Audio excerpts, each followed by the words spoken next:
everyone. My name is Jason, and I'm here for a Daily Dose of Hope, and we're at day 313. So nice to meet you and nice to see you again. Sorry, I'm just checking to make sure this is working. Give me a second here. All right. Okay. So what is a Daily Dose of Hope? Daily Dose of Hope is just that. The energies in our planet are raising, and things are starting to get wackier and wackier, and it gets harder and harder to remember to stay in our middle path that we're trying to be on, the path of peace. And so this is just to help you if you need it. It was something I was guided to do back starting in February, to come on and give a daily dose of hope. So that's what I'm trying to do. Hey, Michael, welcome. So one thing I wanted to talk about today is just an interesting thing that's been happening to me recently. Well, I don't know if it's interesting, but it's been happening to me, and I wanted to put it out there. I think it's probably happening to other people as well. But before I started kind of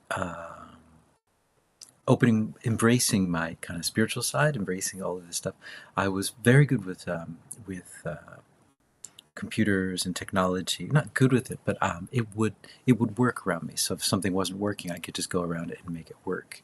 But recently, what I've been finding is the strangest thing. Like, for example, my phone will just stop working completely for about a week. There's no reason, that nothing's happening, and I try everything and all the tech support information, nothing works, and then all of a sudden it just starts working again.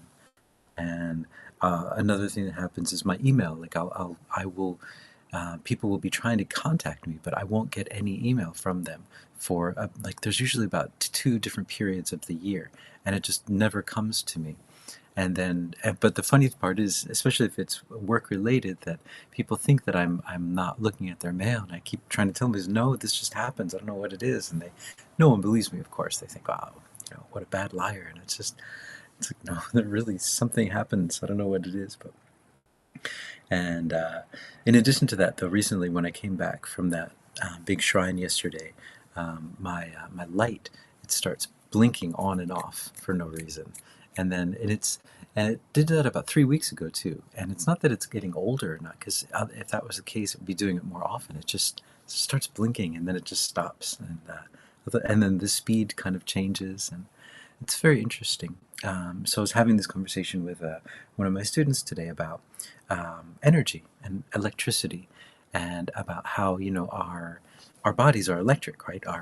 Our brain sends electrical signals to the different parts of our body. Like if I want to raise my hand up like this, there was an electrical signal that went from my brain and then went down my arm and said, raise arm. So we are electricity. And this is also what is the biofield, right? What we used to be called the aura is now called the biofield. And so it's been acknowledged in science now. And so we are electric. And just as there are frequencies that we can't see, frequencies of light, for example, we can see the red, orange, yellow, green, blue, but we can't really see the infrared, and we can't really see the ultraviolet, right? What I think that is what those things are. Is with these eyes, we can't really see it, but with this eye, we can see all of the stuff. So we're just being able to see more of the spectrum. It's not that there's anything like special about it. It's just that there is more to the spectrum, and up until this point, we have this small view of it. And similar with these energies. So with these beings that are without a body, for example, they are energy just as much as we are energy. And I think some of the influence with that is because of that. So that's why I keep hearing kind of crazy noises coming out of my piano, and my phone stops working, and sometimes this blinks on and off. So it's just energy. And the more you open up to it, the more I think that these third-dimensional energetic devices are not really programmed maybe to handle if you are opening up to your own energy. They're not used to that, maybe. But so anyway, I just was talking about that. I thought that was kind of interesting. That just as there are frequencies we can't see infrared, right, with our physical eyes very well, but we can if we try to, and we have devices that we can use to see it.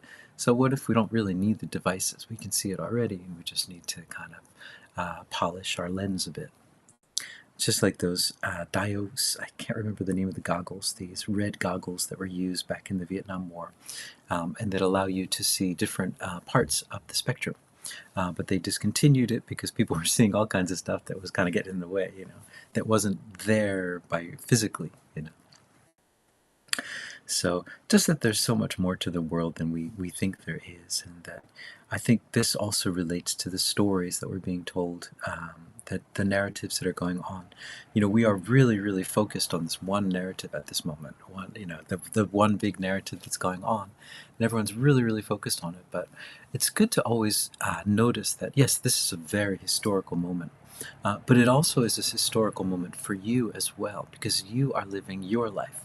So these people that are playing out these parts, these really larger than life parts, in the stories that are playing out in our news and everywhere, we are also playing really big parts as well. And it's important to know that we're not just sitting back watching something happening. We are an active part of it, and we are participating by giving our energy and taking away judgment from all of these things. By being in peace, we are giving peace to this entire story as well.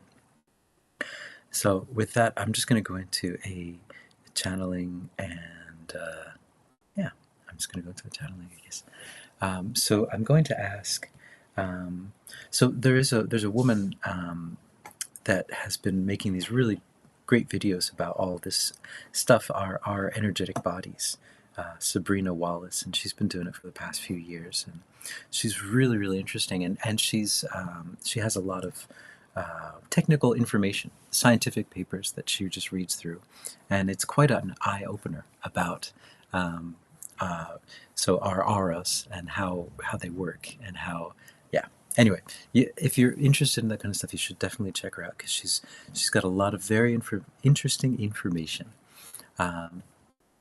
But what I wanted to channel about was about these frequencies. So can they tell us more about these frequencies that we can't see?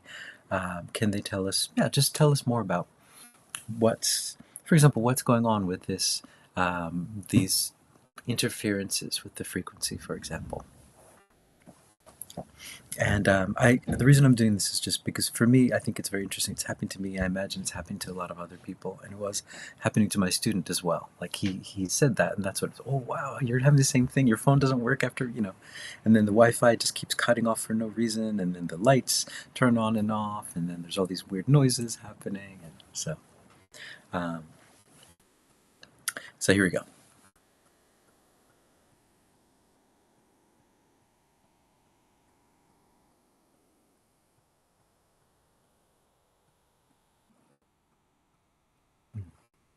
Greetings. We are that one that you know of as Esmeralda, and we are one of this being's guides. We are a mermaid that exists in this planet along with you at a higher dimension, and also on another planet, our home planet as well.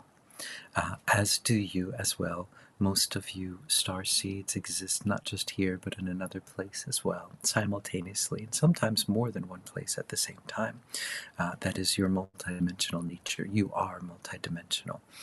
This idea that you are restricted to this third dimension is just because of your perceptions, the perceptions that are imbued with this physical body. And this is why when they talk about being associated with your physical body, then what that means is that you shut down all of your natural abilities. You shut down your multidimensional self, and that is fine as well. There's nothing wrong or right about it. It facilitates certain experiences for you, and blocks out other experiences, so you can focus on the experience that you want to have. But in all reality, you are always multidimensional. There is never a time when you are not multidimensional. You are just out of awareness of the fact that you are multidimensional and living many different lives at the same time. So what we would say about this is this multidimensionality idea is related to frequency as well. As the frequency on your planet rises, the frequency is this ascension idea is an ascension of frequency. Everything on your planet is based on frequency. Love creates the frequency. Love itself is a frequency, but love is more than a frequency. Love is love, and love vibrates the frequency. And that frequency is what all is created from.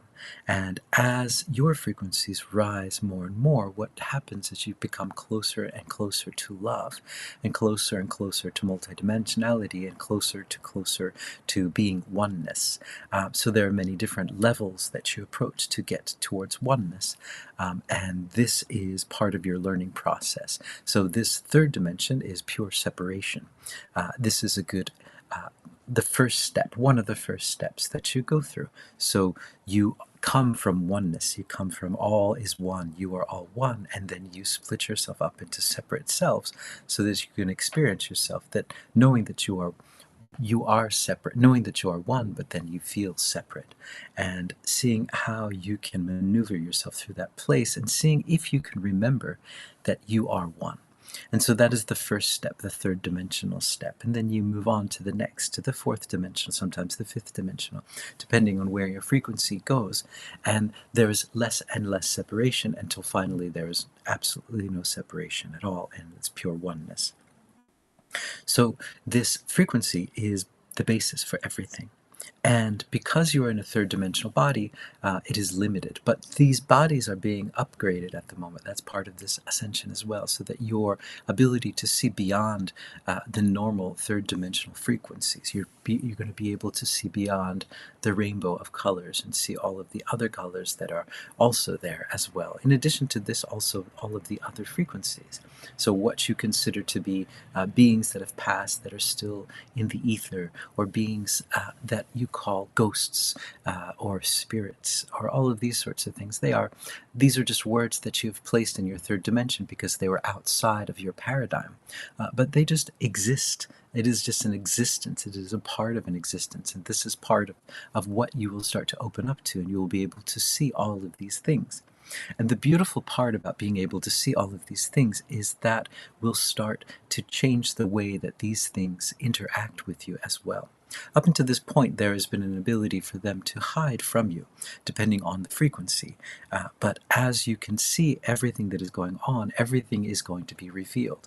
So this disclosure idea on your planet at this moment that is happening, where there is a disclosure of much information about your governments, about the secret workings or the inner workings of your governments, and then the disclosure of the fact that you are not alone in this universe. In addition to that, it is that you are not alone even in your own space, that there are so many different levels, so many different dimensions to the space that you're in at this moment. You are sharing dimensions, sharing space with other dimensions. And that is something that will be revealed as well. And once you start to realize that, that will shift the way that those dimensions interact with you as well. Hmm. All right. T.G. Tracy says, the Matrix needs some glue and duct tape to hold itself together. Yeah, definitely. It's falling apart at the seams. And Inna Tharama Tejan, you say, face, fuchsia, wide eyes. I'm not sure what that means. Pure separation, baby. Yep. Not for long, y'all. Yeah. So we are moving into a wonderful new direction, and it's good to see. I'm noticing a lot of people around me that who would never have talked about these sorts of things. I've talked about it before, but who are starting to, and it's nice. It's like, wow, we can talk about this stuff, because I still find it's kind of hard to talk about this stuff to people that are not aware of it, I guess you might say, because some people can go into fear about it. They start to get afraid. Oh my God, is this good or is this bad? What does it mean? And it's like, it just is. It is what it is, just like everything else. It's like when you walk down the city, you see all kinds of different people, you see all kinds of different situations happening. Is it good? Is it bad? I don't know. I mean, we don't know the whole story. Maybe on the surface it might look one way or the other, but underneath it, everything is working for the most perfect outcome. So yep. With that, I'll leave you today. Again, I'm kind of a bit exhausted from teaching today, so I'm gonna call it a night. So I hope you guys are hopeful, and thanks TT Tracy and Enough Farma. I don't know how to pronounce it, and Ellen as well. Nice to see you guys, and I hope you're hopeful, and also everyone else, thanks for joining in, and hopefully you're hopeful, and hopefully I'll see you all tomorrow. So ciao for now.